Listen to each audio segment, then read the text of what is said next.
我怀孕了。欣喜之余，男友带我到他家吃饭。双儿啊，男友的妈妈拉着我的手，语重心长，如今你怀孕了，为了孩子，我们决定彩礼减半，陪嫁不变。1个月后，男友一家上门提亲。我嗤笑一声，我还年轻，不着急。大家好，开始今天的故事分享之前，希望你能给人间烟火点个订阅，我将会分享更多优质的内容。和林童恋爱6年，从校园到职场。谈婚论嫁前，公司的人事找我谈话了。公司有一个出国进修的名额，而我成为了那个被选中的幸运儿。我兴奋地将这事告诉林童，他皱着眉头喝了一口汤，冷冷地说道：“3年。”双双，你相信人心吗？我愣了愣神，以为林童怕我变心，拉着他的手，柔声安慰。我看了公司给我的资料，学习压力很重，没空去想那些有的没的。双双，游戏编剧这个工作已经够忙了，你一个女孩子不需要那么高的能力。林童看着碗里的鱼汤，淡漠地说道：“今晚的鱼汤又咸了，相夫教子，这才是你应该操心的事。”我愣住了，面前的男人变得陌生起来。这些年，他一直支持我追求事业。刚毕业的时候，我想考研，他做好饭送到图书馆楼下。看我紧张的掉头发，他想尽办法帮我放松。硕士毕业后，我说我想工作稳定了再结婚。他揉着我的脑袋，微笑着应道：“听我家双儿的。”可现在，他却说：“女孩子不需要这些。”委屈的眼泪在眼眶里转了一圈，我气得和林童大吵一架，回家了。听完我诉苦，妈妈轻拍我的肩膀，看着我柔声说道：“双儿啊，你要理解林童，他等了你2年了，又要他再等3年。林童是一个活生生的人，一个男人，他也是要成家立业的。”爸爸在一旁帮腔。我开始怀疑我自己了，或许我真的太自私了。双双，你也不要怪林童。妈妈语重心长地继续说道：“你已经26岁了，我在你这个年纪都已经怀孕了。等你留学回来就29了，年纪大了，孩子不好生。况且林童人长得不差，工作好，能力强，喜欢他的小姑娘肯定一大把。3年，你确定他不会跟你分手？我们是普通家庭，那么好的男友丢了，你上哪哭去？”我犹豫了。妈妈说的没错，林童长得很好看，上学的时候是我们学校的校草。他还在实习的时候，我去过他公司。午间休息的时候，好几个女同事都围在他身边谈笑风生。直到现在，都还有年纪大的女领导想把自己的女儿介绍给林童。眼泪潸然而下，鱼和熊掌不可得兼的道理我懂。下定决心后，我在房中哭了一整夜。第2天，我向人事提交了拒绝出国的申请。没想到，公司的大 boss 思辰亲自找我谈话了。叶双双，你脑子很好，工作实力也很强，为什么要放弃这次机会？思辰的年纪比我想的要年轻很多，30岁不到的样子，穿着一身黑色西装，戴着金丝眼镜，傲然地看向我。我被他的气场镇住，内心直颤。我要结婚了，爸妈和未婚夫希望我留下来。伴随着思辰周身的气温直降，我的声音也越来越小。我低下头，不敢看他。公司选我出国进修，一定是在我身上看到了价值，也寄予了希望。让看好我的人失望，我有些不知所措。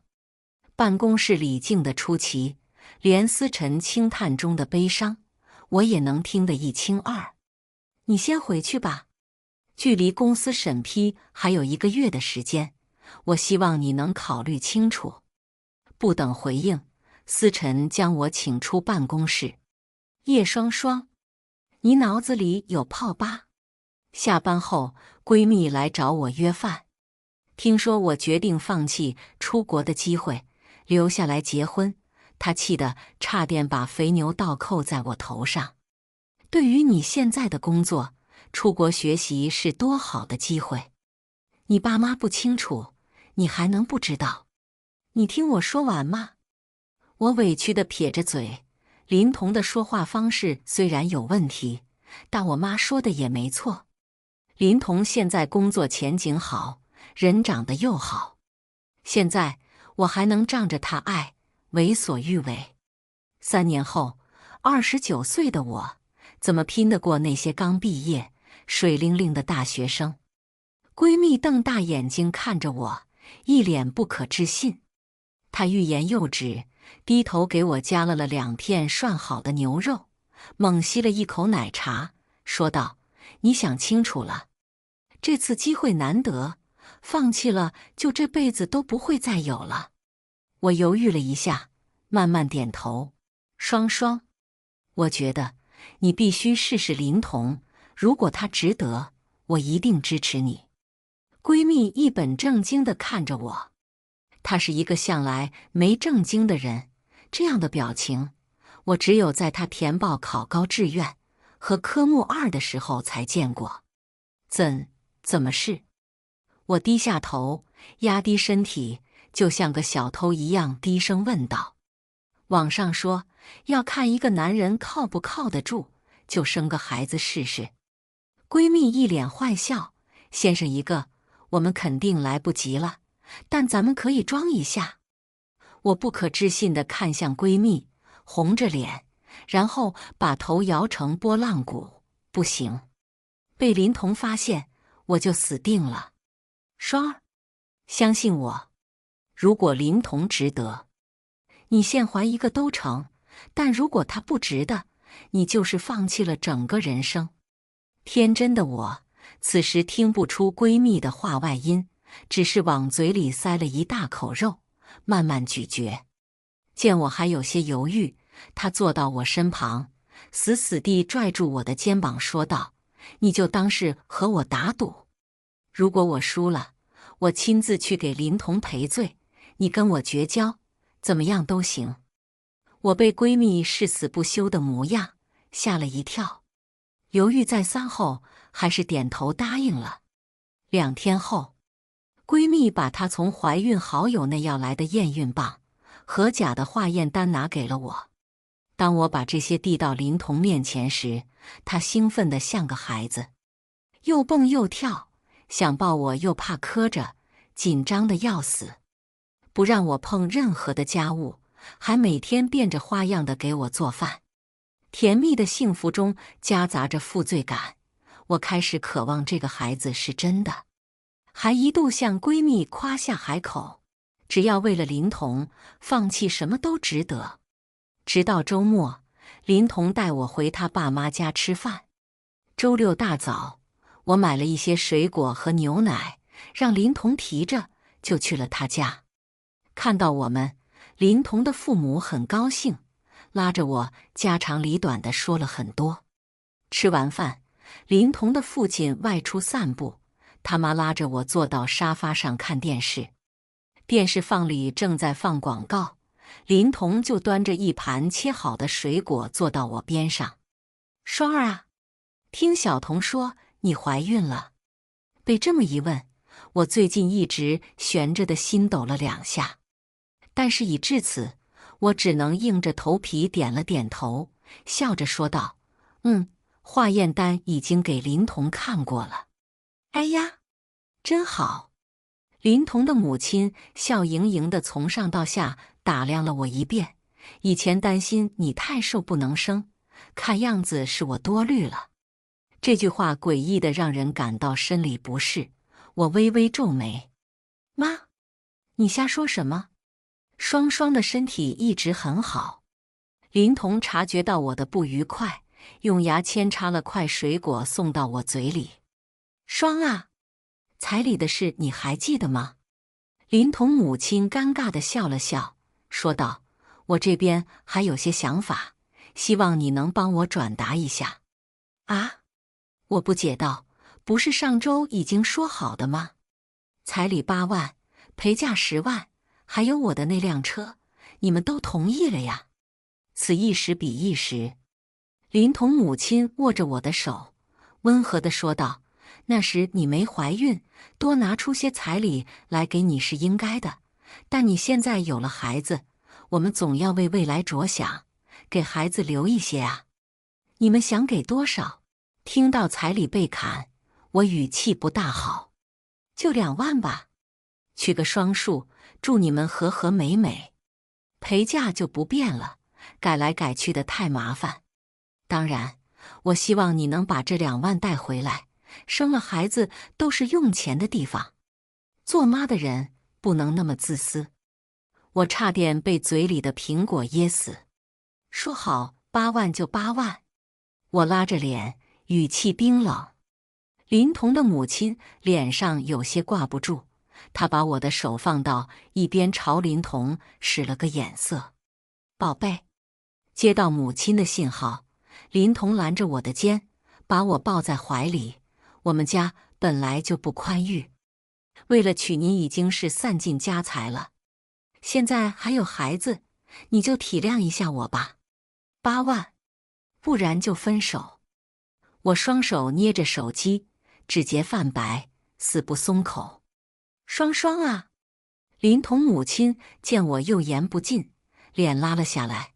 你现在有了小童的孩子，就是我们家的儿媳，未婚先孕，以后谁还敢要你？8万，你也要值那个价呀！我惊呆了，这还是刚才那个温柔和善的林伯母吗？我看向林童，希望他能站出来说句公道话。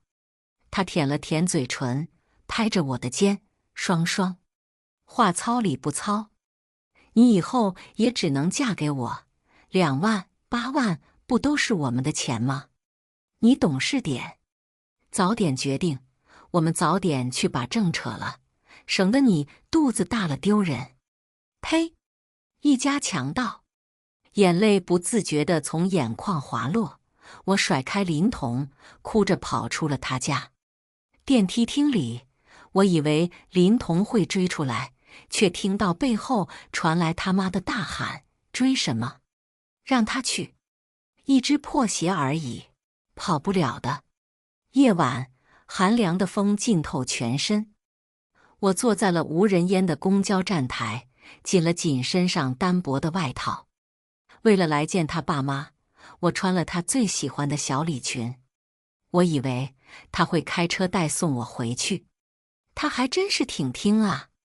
作为一个剧情编剧，我看过无数男人欺骗女孩感情的故事。我曾在心底数落那些恋爱脑的女孩们，骂她们不长眼。不曾想，我引以为傲的男友，竟是传说中的妈宝男。委屈、不干，刚被冷风吹干的眼泪，又一次夺眶而出。滴滴，伴随汽车的喇叭声，煞白的灯光照从我身边掠过，一辆黑色的轿车停在我面前。后座车窗被摇下，思辰那张冷漠的脸出现在我面前。叶双双，你在这里做什么？我脑子嗡的一声炸了，本能地擦干净眼泪，木然地说道：“等公交。”思辰皱着眉头，低头看了下时间，现在是晚上10点，9点半的末班车，早走了吧？我僵在了原地。是啊，末班车早没了，但林童却根本不在乎，他只想以此逼我就范。上车。思辰开门下车，他脱下黑色西装套在我身上。去哪？思辰把我扶到后座上，声音柔和。车里开了暖风，十分温暖，冻僵的手脚开始恢复知觉。我低下头，细细思索一番后，报了一个地址。啊，林童那个乌龟王八蛋，生孩子没屁眼的臭男人！闺蜜家里，我缩在软软绵绵的沙发里，捧着热奶茶，听他变招法大骂林童。幸好只是试探。我吸了吸鼻子，抿了一口手里的奶茶。如果这是真的，我不敢想象自己会不会万劫不复。别怕，闺蜜抱住我，轻拍我的背，只要有我在，姓林的这辈子都别想欺负你。作为有钱人家的大小姐，她一直都是这副风风火火、仗义直言的脾气。这时电话响了，林童一家都被我拉黑了。打电话来的是我妈。双双，你这是做什么？怀孕了都不告诉我们，一点小事就闹。电话那头，妈妈劈头盖脸的对我就是一顿教育，要当妈的人了。你怎么还这么任性？就是一顿牛排，不吃就不吃了。你怎么还离家出走了？刚想反驳，我妈一句话把我说愣住了。一顿牛排？她跟你说我是因为一顿牛排跟她吵架的？我吃惊地看向闺蜜，她已经倒在我身旁的沙发上翻起了白眼。你为这事来来回回闹过多少次了？怎么还不懂事？明天小童来家里吃午饭，你回来把话说清楚。为了一顿饭闹分手，真是把你惯过头了。不等我回应，妈妈就把电话挂了。嘟嘟，电话断线的声音从听筒里传出，我早已浑身汗毛直立。第二天是闺蜜陪我回的家，一进家门，桌上放着一锅热腾腾鸡汤，我妈在厨房里炒菜，林童和我爸坐在电视机前谈笑风生，好一副合家欢聚的模样。见我回来，林童小心翼翼地把我扶到椅子上，随后递上碗筷。双儿，先喝汤，新鲜的鸡汤，很营养的。他说着就要给我盛汤。不用了。我夺过林童手中的碗，脸色冷漠。双双，看到我的举动，妈妈很生气，她从厨房里走出来，把菜端到桌上，说道：小童也是为你好，你怎么能不知好歹呢？赶快把人家回来，别耍小姐脾气。妈，你信他也不信我，我是你女儿，我是不是这样的人，你不清楚。我心中一片悲凉，指着林童骂道：他妈听说我怀孕了，要把彩礼降到2万，说我只值这个价。我被他妈这么骂，你还护着他？到底谁是你生的呀？我妈呆住了，就连坐在沙发上的我爸也站起身走了过来。真的？我爸指了指林童：小童，你说实话。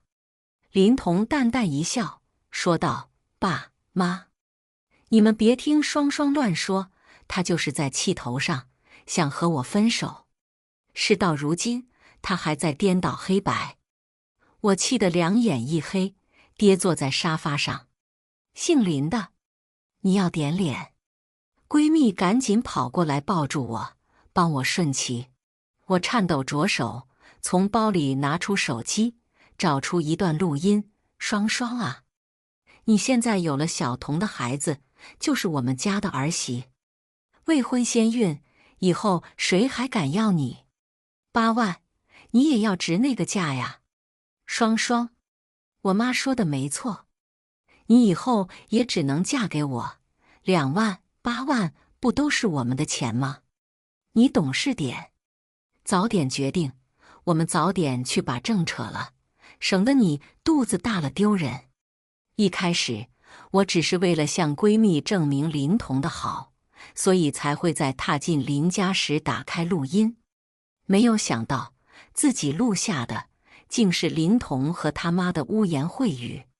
我爸气得发抖，我妈坐在椅子上叹气。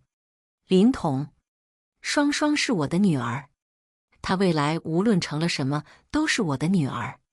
你嫌她丢脸，那是不是我这个老师你也觉得丢脸？林童比我大2岁，是我爸带的研究生。我们是在我爸办公室认识的。那天我去给我爸送饭，看到林童一个人在办公室找东西，以为是小偷，用饭盒抡了他的后背。林童知道我们在一个学校后，经常来接我下晚自习。他表白的时候是在电影院里，《指环王》里人皇和精灵公主拥吻时，林童走到最前面，怀里举着一束香槟玫瑰，深情地说道：“双双，我会对你好一辈子，做我女朋友吧。”电影荧幕上也打出了“在一起”的字幕。我万分惊喜，冲到最前面和林童抱在一起。后来我爸知道了，他觉得林童成绩好，人品好，人长得不错，前途无量，就同意我们在一起了。但如今的林童早已不是我记忆中阳光般的少年，他变得陌生可怕。双双，我对你那么信任，你竟然录音，你太阴毒了！林童血口翻张，颠倒黑白的本事真是炉火纯青。你也好意思？闺蜜冷笑着举起手机，里面在播放一段视频，拍摄者在某个咖啡厅的角落里，拍摄对象是一对坐在窗边的男女。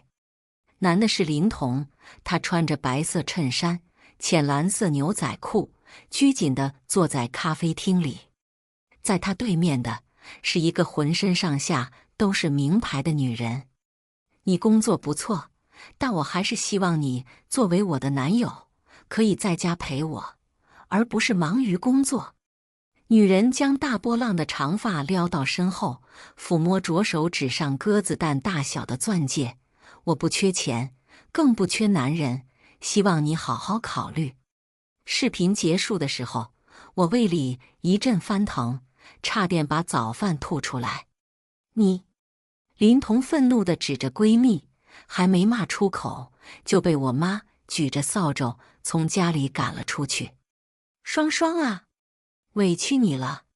关上门，我妈抱着我大声痛哭。她是一个传统妇女，在她的思想中，相夫教子是每个女人的责任和义务，从没意识到女人在成为妻子和母亲前，要先是她自己。妈妈不停地向我道歉，说她错了，不应该催我结婚，拦着我出国，断送我的前程。我爸则坐在一旁长吁短叹，劝我去把孩子拿掉。双本来就没怀孕。闺蜜坐在餐桌上，悠闲地啃完了一整只鸡腿。我早就知道林童那小子瞒着双双找富婆，让她假怀孕，也只是为了让你们看清渣男的真面。闺蜜得意地缩着手指，而我则被气得翻白眼。难怪她左一句右一句地劝我说林童不值得，原来是在点我呢。闺蜜被我审了一夜，原来她早就看林童不顺眼了，所以才会处处留意他，也才会有他出轨的视频证据。在闺蜜眼里，自从和他在一起，原来那个自信且快乐的叶双双不见了，变成了一个不折不扣的恋爱脑。表面上，林童处处为我着想，但那只是在不触及他利益的地方。以前他还在忙着四处劈腿找富婆，不确定是否要和我结婚，所以我考研也好，工作也好，他都无所谓。现在他年纪大了，需要一个成熟男人的人设来支撑自己的形象了，我也必须配合他，乖乖结婚，相夫教子。爸妈的态度很坚决，分手，出国。不结婚就不结婚，老子的女儿就算单身一辈子也是香饽饽。这话是我爸知道林童的真面目后，拍着胸脯说的。第二天，我就去找了思辰，问他出国的名额是否还有机会争取。思辰依旧冷着脸，将一份文件放进了碎纸机。看来你是想好了，那这份拒绝申请就可以让它消失了。我又惊又喜，千恩万谢地朝思辰鞠躬。人事一会儿会把相关材料发给你，你赶快去准备。我又一次被思辰请出办公室，但这一次我的心情是愉悦的。要不是在公司，我能现场跳一支 disco 助兴。林童出现在了我家楼下，半月未见，他依如此不要脸。视线扫过我的小腹，他带着一个保温桶走到我面前。听说叔叔阿姨不在家，我给你送点鸡汤。我歪着头，不屑地笑道：林童，我没怀孕，久久知道你出轨，故意让我试探你的。林童瞪大眼睛看着我，我以为他要打人，退了几步，故意站到有摄像头的地方。双双，我知道你恨我，但孩子是无辜的，你不能因为我迁怒另一条生命。我愣住了，他在说啥？我怎么一句都听不懂？双儿，跟我回去。我妈说了，8万就8万，你不要为了这点钱伤害了孩子。懂了。他以为我在骗他。林童，我们已经分手了，没关系了，以后各自安好。我推开林童上楼，鼻尖泛起一阵酸楚，在林童看不到的地方，一滴眼泪从我眼角滑落。虽然林童是个渣男无疑，但多年的感情，我心中还是有些不舍。就算分开，我也希望双方都能过得好一些。林童没放弃，他像一只如影随形的苍蝇，不停地跟着我。我很好奇，林童既然能去找富婆，为什么一定要娶我？和闺蜜合计一番后，我同意和林童好好谈谈。他一个人租住的公寓里，林童给我准备了烛光晚餐，并要求我上交手机，理由是不想有任何事打扰我们的浪漫时刻。我拒绝交出手机，但在给闺蜜发出一个简单的求救信号后，选择了关机。这年头，又不是只有手机可以录音。看着我漆黑的手机屏幕，林童十分安心，他转身进了厨房。牛排刚上桌，电话就响了。亲爱的，公司领导来电话，我接一下。刚才不是还说不想有任何人打扰的吗？我含笑点头。林童拿着手机走进厕所。妈，我确定双双肚子里那个野种没了。放心，今晚我早准备好了。无论原来那个是谁的，今晚一定让他怀上我的。那些富婆只能给钱，不会让小孩破坏他们的身材。怀孕生孩子这种事还需要双双，绝不会让老林家绝后的。您放心，我们先哄着他，等月份大了，就让他辞职，断了一切和外界的联系。到时候您的金孙到手，他也翻不起什么风浪了。厕所内锁是坏的，不能反锁。林童却一直没有察觉，毕竟这些事在以前是我操心的范畴。后面的对话，我一个字也听不进去，只觉得这里是吃人的魔窟。林童像一只恶毒的蜘蛛，他张牙舞爪的吐丝织网，就等我自己掉进来让他生吞。来不及多想，我扭头就跑。楼下闺蜜的车已经等待多时。爸妈外出旅游，我去闺蜜家暂避。听完我的录音，闺蜜的暴脾气就上来了，非要给我请2个帅气的贴身保镖。我被吓得不停打冷战。万万没想到，在她眼里，我只是一个生孩子的工具。好在我运气不错，逃出来了。闺蜜的小区安保条件好，我在她那躲了1周，直到我爸妈从外地回来。爸妈回家的第2天，林童一家就找上门。我正准备上班，一拉开门，他们一家拎着大包小包涌进来。我爸站在最前面护着我，我妈举着扫帚从厨房里冲了出来，滚！我们家不欢迎你们。林童他妈把手里的东西往地上一放，拉着我妈的手铲笑道：“亲家母，别生气啊，有话好好说。听说双双肚子里的孩子没了，没关系的，能生就行，我们不介意的。咱们坐下来把结婚的事商量下吧。”我把林童他妈的手拿开，冷笑：“我还年轻，不着急。”我爸被气得满脸通红，他这么一个文学工作者，从没跟人红过脖子，谁要跟你们结婚？滚！亲家，你这话就不对了。双双是怀过孕的人，一双被我家小童穿过的破鞋，谁还敢要她？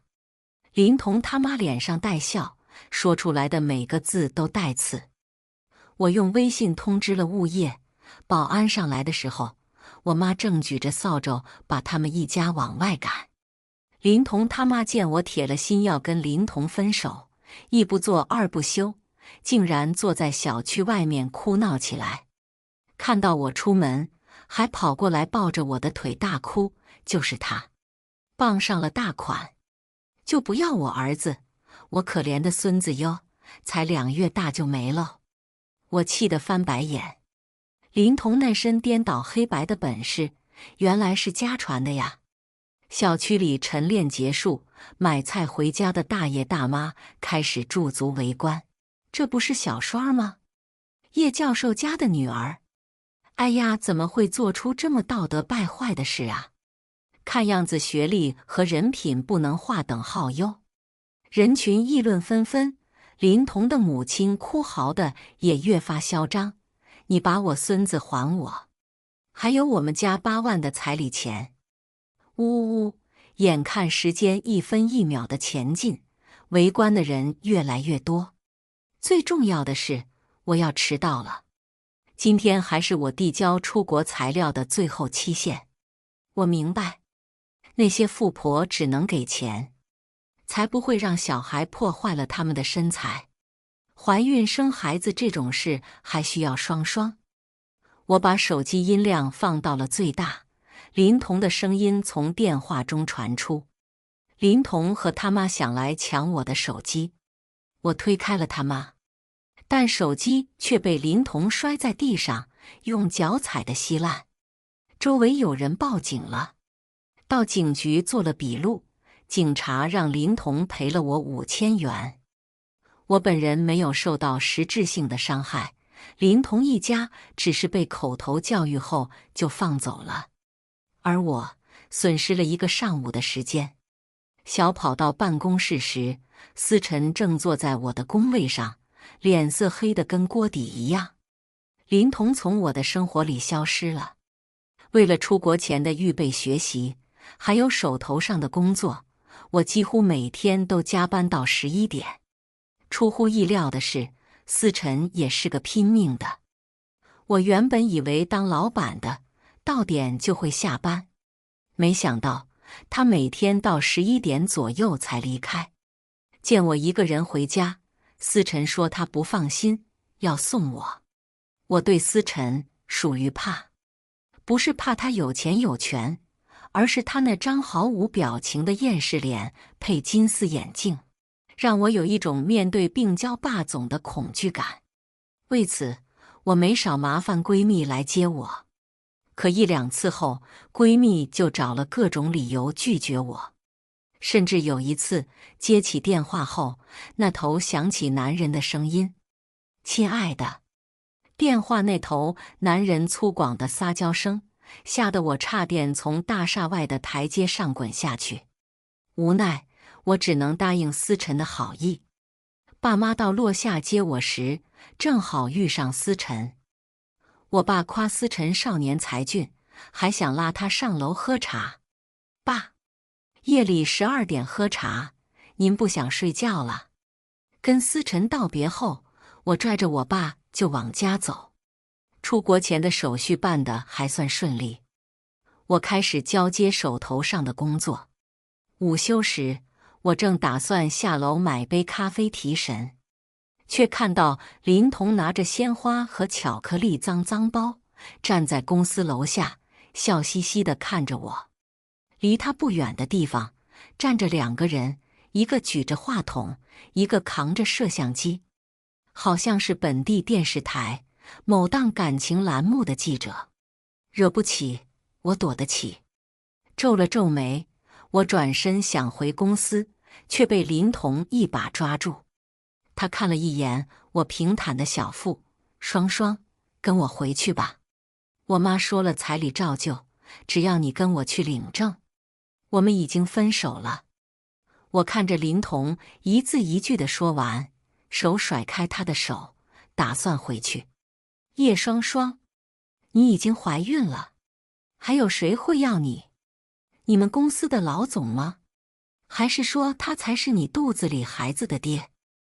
我不可置信地转身看向林童。虽然我们已经分手了，但我真心希望2个人都能过得好。但显然，林童不是这么想的。来往的人群已经停下了脚步，我皱起眉，再说一次，我们已经分手了。我以后跟谁在一起，都和你无关。林童仰着头，把一段视频放了出来。是我之前从林童家离开，一个人在车站大哭，被思晨带走的视频。他剪去了我大哭部分，只有思晨给我盖上外套，带我上车的部分，还有思晨送我回家，我爸妈笑脸相迎的照片，想让我当冤大头。叶双双，你做梦呢？林童恶狠狠地说道，我就知道你对我不忠。你看一试就是出来了。一旁的记者将话筒递到了我面前，请问你是因为什么和林先生分手的？是因为钱吗？神经病吧！我对林童的感情已经转至厌恶。我抽着嘴角，转身大叫：保安！林童大约是觉得闺蜜不在，之前的手机又被她弄坏了，我不能立刻拿出视频证据来锤她，所以才敢来这么欺负我吧。可她想到的，闺蜜也早就想到了。她生怕林童有后手，早在我那天赴约前就把证据全都传到云盘，所以林童的所有罪证我都有，甚至还比以前的丰富不少。林童前后找过好几个富婆，有一些还是闺蜜的圈内好友，为了炫耀这只卖相极好的舔狗，还给她传过很多林童的床照。看着保安走到我身边，我抬起了手机，对着摄像头一点点地播放他出轨找富婆的证据。请问，男朋友背着你找富婆是因为什么？钱吗？我看着脸色铁青的记者，点了点头说道，确实是因为钱。他家趁我怀孕，8万彩礼降成2万。随后，我给记者播放了林童和他妈对我说的话，还有他在自己公寓厕所里说的话。记者带着摄影师跑了，一边跑一边给领导打电话，这是个骗子，自己劈腿还坑人家小姑娘。我跑了，你爱谁谁吧。林童还想来抢我的手机，被保安拦了下来。他看见拿我没办法，竟倒在地上撒泼，控诉保安动手打他。我抬头看了看大门上的摄像头，正打算报警，思晨出现了。他像拎小鸡一样，单手把林童从地提起。我是这栋楼的业主，你在这拦着我们正常营业了。思晨那张好看的厌世脸上依旧没有半点感情。原本看到思辰的时候，林童躺在地上，还想无赖地说什么，但当他被悬空拎起，然后两脚着地后，就瑟瑟发抖的没再说话。他灰溜溜地跑了。林童成了笑话，他的事迹被人拍下来传到了网上。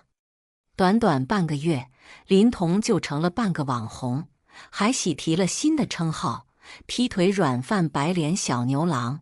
据闺蜜的最新报道，由于林童坑害前女友的事迹太过著名，怕他谋财害命，富婆们纷纷将他抛弃了。他所在的公司也把他辞退了，老板硬着头皮付了3倍工资。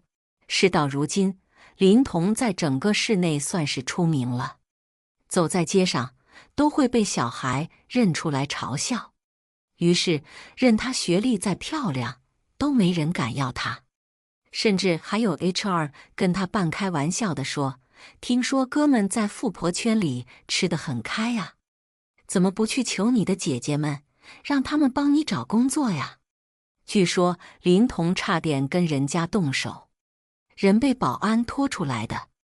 而我已经结束了手上所有的工作，准备出国。爸妈不放心我，妈妈絮絮叨叨地给我准备了一大堆行李，也不管我是否用得上。我爸则四处打电话给他的老同学，问了一大堆问题，诸如需要注意什么，安全问题怎么办，吃的怎么样，住的要怎么解决等等。即使我告诉他这些公司早都安排好了，根本不用操心。过安检前，闺蜜絮絮叨叨地交代道：“看指示牌走，别迷路，迷路了也要及时找周围的工作人员，不要乱跑，不要乱捡地上的东西吃。”我打量着她，今天的她看起来鬼鬼祟祟的，有些奇怪。因为我看见她买票了，2张坐在一起的头等舱。临走前，她却以签证到期为由，不跟我一起出发。当我问到机票时，她支支吾吾地转移话题。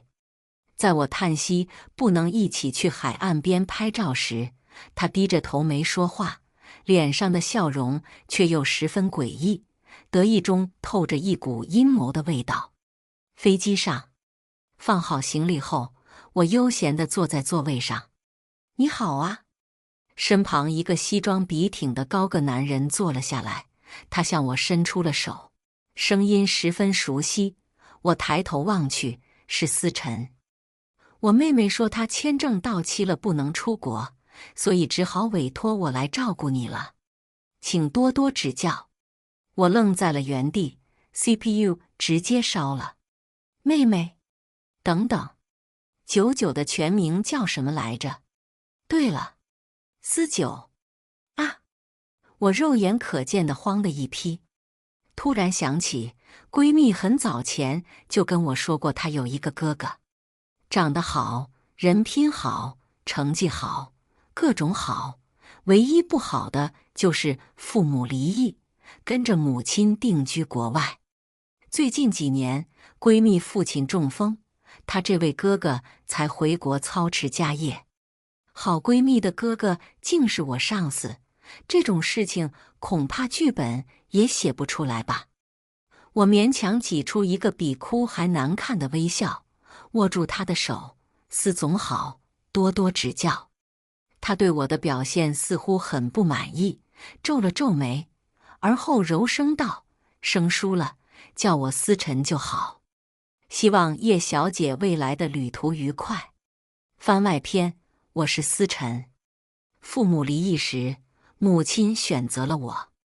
我很担心我的妹妹思九，她继承了母亲的血统，有一只眼睛是天蓝色的，相貌上的特殊让她成了人群中最特殊的那一个，也养了她孤独叛逆的性格。后来她告诉我，她有朋友了，一个开朗、活泼、真诚的女孩，她叫叶双双。我没有在意，只是久久用相片做成的明信片里偶尔看到那个笑容灿烂、嘴角带着梨窝的女孩。后来，久久开始跟我频繁打视频电话，原因竟是为了和这个女孩去同一所学校，让我给她补习。我那不学无术的妹妹竟然要学习了。太阳打西边出来了，久久说她不想回到没有双双在的地方，那里太寂寞了。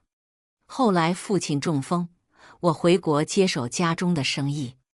去学校给久久送蛋糕时，见到了那个女孩。她脸圆圆的，笑起来就像棉花糖一样，又软又甜。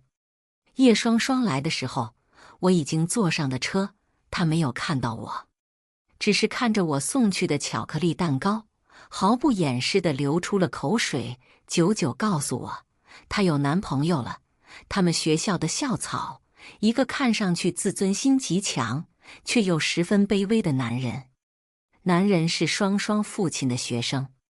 我觉得很好，知根知底，双双不会受人欺负。但我没想到，在我送走客户，从咖啡厅的包间里出来时，我看到了双双的男朋友。他坐在一个满身名牌的富婆对面，卑微的像一只小狗。就在我的双双满心欢喜地为他做小点心的时候，他竟然在咖啡厅里傍富婆。我躲在角落里，把这一切录了下来。看到视频后，久久很生气。他不敢告诉双双，他怕她伤心，害怕她受伤。久久开始发动自己的人脉，在富婆圈里查找林童。果不其然，林童被好几个富婆同时包养了。他骗双双说在加班，实际上是在跟各个富婆约会。名牌手表、西装，他骗双双是为了见客户刷信用卡买的。双双心疼地给他钱还信用卡，而他却舍不得带双双去人均200的餐厅吃一顿牛排。毕业后，双双进了我主管的分公司，我很开心，能通过公司的层层刷选。他不想表面上那么懦弱。2年后，久久发现了我房间里关于双双的照片，他苦笑着告诉我，双双要和林童要结婚了。我的世界崩塌了，那样的人渣凭什么娶双双？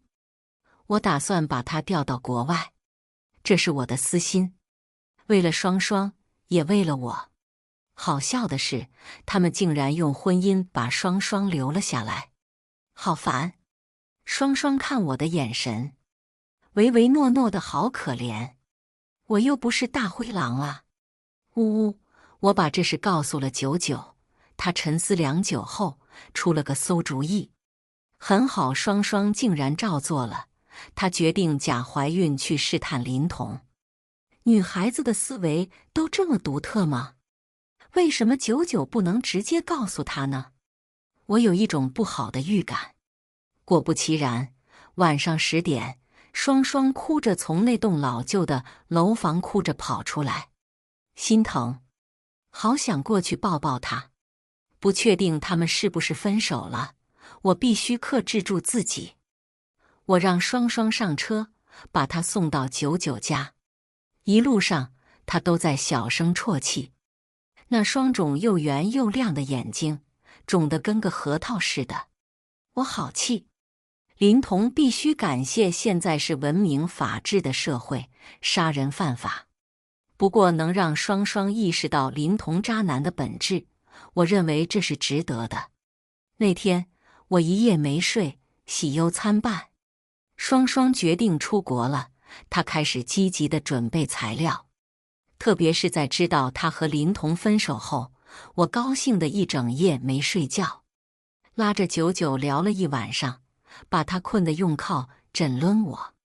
双双提交出国资料的日子到了，不知道为什么，我比她还激动。